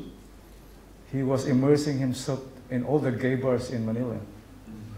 And every day he would change his looks. He would go to the bars and pretend to be a transgender. At first, they recognized him. Oh, you are John Lloyd. Don't pretend to be a gay man, a gay person, or a transgender. But a month later, he called me up. He said, it's working. They don't recognize me now. Now we can shoot. Yeah. He said, he's one of the most popular faces in the country. So when we went to the island, he was dressed in drag, and children are throwing stones at him because they thought he was a drag queen. They didn't realize that this was John Lloyd. This is John Lloyd. That's immersion. That's immersion. Again, professional actors know that. They understand the issue of immersion. Some call it method or being in theater. Yeah. คืออีกอย่างหนึงนะครับคือนักแสดงมืออาชีพเนี่ยเขาจะมีสิ่งที่เรียกว่า immersion คือการจมไปกับตัวละครการเข้าส่งตัวละครได้อย่างแนบเนียนนะครับคือคนที่เป็นนักแสดงมืออาชีพเนี่ยเข้าใจตัวละครและเข้าใจแนวทีคือเข้าใจเนื้อเรื่องด้วยคือมีทักษะหรือว่ามีความสามารถประสบการณ์ที่จะเข้าใจในเรื่องของหนังครับยกตัวอย่างนักแสดงที่เล่นเป็น transgender เป็นกระเทยที่อยู่ในแมนดูเลตใช่ไหมครับจริงๆแล้วเขาตัวจริงเขาเป็นนักแสดงที่มีชื่อเสียงแล้วก็จริงๆเป็นผู้ชายแมนๆตัวแมชโชมากเลยครับแล้วว่าแต่ว่าก่อนที่หนังจะเริ่มถ่ายเดือนนึงเนี่ยเขาก็เลยเริ่มไปปรับลุคโดยการไปเกย์บาร์บ่อยๆเพื่อที่จะเริ่มซึมซับความสามารถในการซึมซับจมเข้าไปกับตัวละครนี่ครับคือตอนไปแรกๆเนี่ยคนที่ไปเที่ยวบาร์ก็จำหน้าได้ว่าเขาเป็นนักแสดงชื่อดังอ้าวไม่ใช่ดิคุณจะมาไม่ต้องมาแอปเกย์เลยยังไงเราก็รู้ว่าผมเป็นผู้ชายจนเขาทำไปประมาณเดือนนึงอ่ะจนคนเริ่มแบบว่าจำเขาไม่ได้แล้วเขาก็เลยค่อยโทรหาคุณลาว่าเราถ่ายแล้วแหละเพราะว่าคนจำฉันไม่ได้แล้วว่าฉันเป็นผู้ชายก็เลยไปถ่ายกันแล้วพอไปถ่ายพูดแบบว่าคนก็จำไม่ได้คือไปถ่ายที่เกาะหนึ่งใช่ไหมครับคนก็จำไม่ได้จริงก็นึกว่าเป็นแดรกควีนคือความสามารถของนักแสดงอาชีพคือเรื่องอะไรการซึมซับตัวละคร He is a very dangerous actor. Yeah. I couldn't during the shoot. I couldn't look at her. He became a her. It's like you couldn't look at her. It's like he was just sitting in a corner by his lonesome, alone, just immersing. Yeah, we couldn't touch him during the shoot. He became the Hollander. Yeah. คือตัวนักแสดงคนนี้ครับก็อันตรายมากเลยเพราะว่าตอนถ่ายเนี่ยก็เหมือนกับว่าเธอก็จะไปนั่งเป็นจากเขาเป็นเธอเธอก็จะไปนั่งอยู่ในมุมห้องคนเดียวเงียบๆเหงาๆซึมซับอะไรไปนะคนอื่นจะเข้าไปแตะต้องตัวอะไรก็ไม่ได้หลุดออกมาครับคือตอนนั้นเขากลายเป็นตัวละครตัวนั้นแล้วจริงๆ And this guy is a playboy. จริงก็เป็นคนเจ้าชู้เลยในชีวิตจริง He's a great actor. ขอถามค่ะฟิลิปปินส์เป็นประเทศที่เป็นเกาะใช่ไหมคะใช่ค่ะอยากทราบว่าคนประเทศฟิลิปปินส์นะคะมองทะเลแบบไหนมองเป็นแบบว่าแค่ที่พักผ่อนหรือที่ทำมาหากินหรือว่ามองเป็นชายแดนแค่นั้นแหละค่ะ Very good question. So as the Philippines is an archipelagic country, like lots of islands, and he wondered the audience wondered like how Filipino perceive the sea. Is it a place for resting? Is it a place for working? Or it's just boundary? Well, the Filipinos or the Malay people of the archipelago were so attached to the ways of nature. On the average, we have 20 to 26 typhoons. Yes. Strong, very strong typhoons every year. So we're so used to that. The sea, the storms, it gives, nature is very generous to us, at the same time very destructive. So we have that kind of cycle, destruction and regeneration, death and rebirth. This is the Malay culture in the Philippines. It's so attached to the ways of nature. คือคนฟิลิปปินส์นะฮะหรือว่าวัฒนธรรมมาลายูโดยส่วนใหญ่เนี่ยคือฟิลิปปินส์เป็นส่วนหนึ่งของวัฒนธรรมมาลายูใหญ่นะฮะมาเลเซียอินโดนีเซียฟิลิปปินส์นะคือวัฒนธรรมมาลายูส่วนใหญ่เนี่ยจะมีความผูกพันกับธรรมชาติเป็นหลักอยู่แล้วนะในฟิลิปปินส์เองปีนึงก็จะมีไต้ฝุ่น20 ถึง 20 กว่าลูกอะพุ่งเข้าชนใช่ไหมครับดังนั้นแล้วคนในวัฒนธรรมมาลายูก็จะมีความคุ้นชินกับสิ่งนั้นดังนั้นทะเลพายุทะเลนะฮะคือธรรมชาติก็ใจดีแต่ธรรมชาติจริงๆเราก็มีความใจร้ายหรืออันตรายของมันนะครับดังนั้นเราเหมือนกับเราอยู่ในวัฏจักรที่มี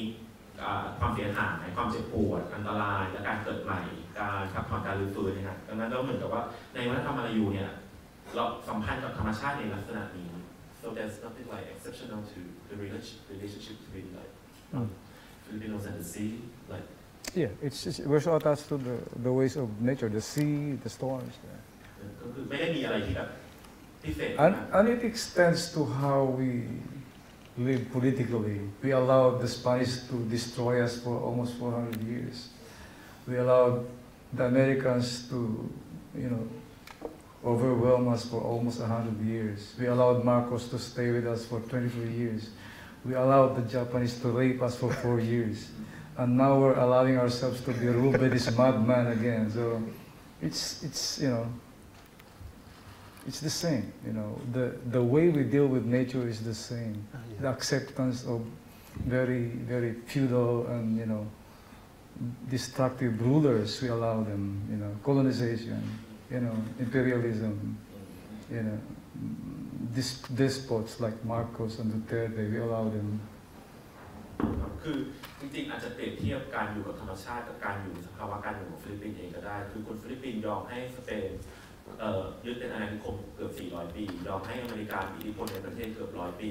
ยอมให้มาโกสมีเป็นเผด็จการอยู่20 ปียอมให้ญี่ปุ่นมาข่มขืนในช่วงสงครามโลกอีก4 ปีใช่ไหมแล้วเราก็ยังยอมให้คนบ้าคนล่าสุดเข้ามาปกครองประเทศต่ออีกนะเราค่อนข้างยอมให้อะไรเลวร้ายเกิดขึ้นกับเราเหมือนกับบางทีเราอดทนเหลือเกินกับภัยธรรมชาติด้วยเช่นกันนะฮะคือเราอดทนเรายอมรับกับความเป็นศักดินาความป่าเถื่อนอาณานิคมจักรวรรดินิยมที่เกิดขึ้น It's very sadistic and at the same time very loving. Yeah, the way we deal with nature and also with these despots, very sadistic. If you psychoanalyze it, it's very sadistic. คือคนฟิลิปปินส์ดูมีความสัมพันธ์ที่ค่อนข้างจะซาดิสกับธรรมชาติที่โหดร้ายและเหตุการณ์ที่ไร้เลือดนะครับก็คือจริงๆถ้าเกิดเราไปจิตวิเคราะห์กับประเทศชาติฟิลิปปินส์เนี่ยเราว่าเราจะน่าจะได้ความเป็นซาดิสคือทั้งชอบเจ็บและก็รัก We have only just 2 questions. Thinking about the leaders of the country, I am reminding about one of our president, who is the actor, Joseph Estrada. And how would you say about him? He's just another asshole. He became president for 2 years. We got rid of him because of corruption, plunder. He was actually convicted, life sentence for plunder, but he was given amnesty by Arroyo, the lady president. So that kind of again, it's very sadistic. We allowed him to go scot-free after plundering our coffers for millions and millions of He was just acting, He became president for being an actor. Asshole. Joseph Estrada. Joseph Estrada. ก็คือท่านผู้ชมท่านนึงถามนะครับว่าไหนๆก็พูดถึงประธานาธิบดีแล้วก็มีประธานาธิบดีของฟิลิปปินส์ที่เป็นนักแสดงด้วยเช่นกันคือโจเซฟ สตราดานะเราคิดเห็นยังไงกับประธานาธิบดีท่านนี้คุณล้าบอกว่าเขาก็เป็นแอสโฮลอีกคนหนึ่งHe's a mayor now of the city of Manila. He's a mayor of the city of Manila. ครับก็คือแต่ว่าก็อยู่ได้แค่2 ปีก็ถูกถอดออกเพราะว่าคอร์รัปชันเป็นplunder คือมีคำไทยดี And 2 of his sons are senators. 2 of his sons are senators. แต่ว่าจริงๆเขาประมาณนั้นก็คือคอร์รัปชันแล้วก็ถูกตัดสินคุกให้จำคุกตลอดชีวิตแต่ว่าก็ถูกอภัยโทษมาด้วยเลดี้อาร์โยก็คือถูกก็ปล่อยตัวไปแล้วนะแล้วก็มีคอมเมนต์ต่อว่าจริงๆเขาได้เป็นประธานาธิบดีก็เพราะว่าเขาเป็นนักแสดงคือแสดงเก่งจนเป็นประธานาธิบดีพอออกมาตอนนี้ก็กลายเป็นเมเยอร์ก็คือคำไทยคือนายกเทศมนตรีผู้ว่าการด่าพี่สนครับเมื่อกี้เห็นถึงเรื่องบาตันเว็บไซต์แล้วเลยสงสัยว่าเรื่องนั้นมันถ่ายเป็นหนังสีแล้วตอนนี้เขาถ่ายแต่หนังเขาดำอย่างเดียว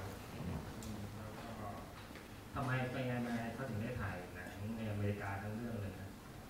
บาตันเว็บไซต์ The question is like you mentioned Batam website earlier and he's wondering like at that time you made it in color but the main question is like how come you made the whole films in the States? Well, it's a film about diaspora, about Filipinos in New York, especially in Jersey City. So it's about, it's post-martial law. The story is post-martial law. The effects of martial law on us as a people, exiled men, or former agents of Marcos living in the U.S., hiding in the U.S. And, how poverty affects all these immigrants and trying to forget the hard years of martial law in a very, very foreign and cold land like the U.S. So Batam West Side is about that. It's still about martial law, the struggles of colonization as well. The effects of colonization on our psyche as a people. ก็จริงๆมันเป็นหนังเกี่ยวกับ คนผลัดถิ่นฟิลิปปินส์นะครับคือตัวประกันเว็บไซต์หนังเนี่ยมันเกี่ยวกับมันเป็นหนังยุคหลังกฎอัยการศึกแล้วมันพูดถึงคนฟิลิปปินส์จำนวนหนึ่งที่ผลัดถิ่นอพยพไปอยู่ที่นู่นนะครับคนที่เป็นคล้ายๆกับคนที่เคยทำงานให้มาโกสก็หนีไปอยู่ที่อเมริกาแล้วก็หนังมันพูดถึงว่าความยากจนเนี่ยมันมีผลกระทบยังไงต่อชีวิตคนที่เป็นคนผลัดถิ่นฟิลิปปินส์ที่อยู่นั่นมาแล้วก็หนังก็ยังพูดถึงความพยายามที่จะต่อสู้ดิ้นรนกับผลต่อเนื่องจากอาณานิคมที่อเมริกาทิ้งไว้ในฟิลิปปินส์ทั้งในตัวประเทศเองกับทั้งในจิตวิทยาในจิตใจของตัวคนฟิลิปปินส์เองเนื่องจากเวลามีจำกัดนะครับก็ขอถามคำถามสุดท้ายเองนะครับชั่วร้ายOkay. Limited time, so he's going to ask the final question. Yes. Okay. Since 2007, in the land of Encantos until Season of the Devil, one of the major protagonists of your films is an artist, and one of your major statements is about how art and the responsible of art to the world, to changing the society, and the depressions, the lost faith of the artists to change the world or change themselves. So after more than 10 years, so do you think art can change the world? That's a hard question. โอเคเขียนย้อนไปตั้งแต่ 2007 นะครับในหนังเรื่อง In the Land of Encantos เนี่ยตัวเอกเป็นศิลปินหลังจากนั้นเนี่ยหนึ่งในเมเจอร์ตัวละครหลักของลาฟเนี่ยมักจะเป็นศิลปินที่สูญเสียเผชิญกับสภาวะผิดหวังแล้วก็ตั้งคำถามสำคัญมากในเกือบทุกเรื่องจนถึง Season of the Devil ว่าศิลปะมันเปลี่ยนแปลงโลกได้จริงไหมหรือว่าศิลปินเนี่ยยังมีศิลปะยังมีหน้าที่ต่อการเปลี่ยนแปลงสังคมจริงหรือเปล่าเราก็เลยถามว่า10 กว่าปีล่วงเลยไปแล้วเนี่ยลาฟมีความเป็นยังไงต่อคำถามว่าศิลปะมันเปลี่ยนแปลงโลกได้ไหมครับ Yeah, I think art can change the world, and that's why I'm still making cinema. Yeah, I still have faith in cinema, really, or in other mediums, poetry, music, dance, theater,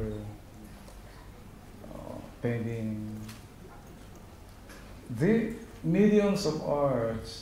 this is the greater discourse of life. These things are transcendent, The effect is beyond what we're seeing. It's the soul, Art is food for the soul, so it's very spiritual. Watching cinema, if you love cinema, is very spiritual. Listening to music by Bob Dylan or Bach or some, novelty musicians, if you love them, that's very spiritual, and it changes you subliminally. Even if you don't see it, you feel it inside. It can change you. Yet, art can change the world. คำตอบนะก็เชื่อว่าศิลปะจะเปลี่ยนแปลงโลกได้ไม่งั้นเขาคงเลิกทำหนังได้แล้วเขายังทำหนังอยู่เขาเชื่อว่าศิลปะจะเปลี่ยนแปลงโลกได้เขายังมีศรัทธาหรือว่าความเชื่อในตัวภาพยนตร์แล้วก็ยังมีศรัทธาหรือความเชื่อในศิลปะประเภทอื่นไม่ว่าจะเป็นกวีการเต้นละครเวทีหรือว่าเพนติ้งการวาดนะครับศิลปะมัน transcendent หรือถ้าแปลเป็นคำพูดคือโลกุตระซึ่งก็ไม่ต้องเรียนเป็นอะไรก็คือมันสัมผัสเรานอกเหนือไปจากโลกียะแล้วใช่ไหมครับแล้วเนื้อหนังอะไรเงี้ยมันสัมผัสจิตวิญญาณเราศิลปะเป็นอาหารของจิตวิญญาณการดูหนังเป็นเรื่องทางจิตวิญญาณถ้าคุณฟังดูหนังดีๆฟังเพลงดีๆเช่นเพลงของบอบบี้เล่นเนี่ยมันสัมผัสจิตใจเราบางทีเราไม่รู้ตัวศิลปะกระทบเราแบบ subliminal กระทบเราโดยเหนือความรู้ตัวเหนือความรู้ตัวโอเคก็อีกอย่างเชื่อว่าศิลปะเปลี่ยนแปลงโลกได้ I was in a small island in Russia 5 years ago, and I was part of this jury in a very small and obscure festival. And I was with Mohsen Makhmalbaf and some other guys, and they gave us the same question. They asked us, "Do you think art can change the world?" And Mohsen Makhmalbaf said, "It has already changed the world. Why do you still have to ask that question?" คือประมาณ5 ปีที่แล้วนะคุณลาฟเนี่ยไปอยู่ในเกาะเล็กๆในประเทศรัสเซียก็คือไปเป็นกรรมการตัดสินรางวัลให้กับเทศกาลเล็กๆแห่งหนึ่งนะฮะซึ่งตอนนั้นในเทศกาลก็จะมีกรรมการคนหนึ่งมีเช่นโมชิมะมาบาที่เป็นผู้กำกับชื่อดังของคนอิหร่านใช่ไหมฮะแล้วก็อยู่ดีก็มีคนถามคำถามนี้เหมือนกันว่าอยู่ดีๆก็มีคนถามคำถามนี้เหมือนกันว่าศิลปะเปลี่ยนแปลงโลกไหมโมชิมะมาบาก็ตอบว่า ศิลปะเปลี่ยนแปลงโลกไปแล้วถามทำไม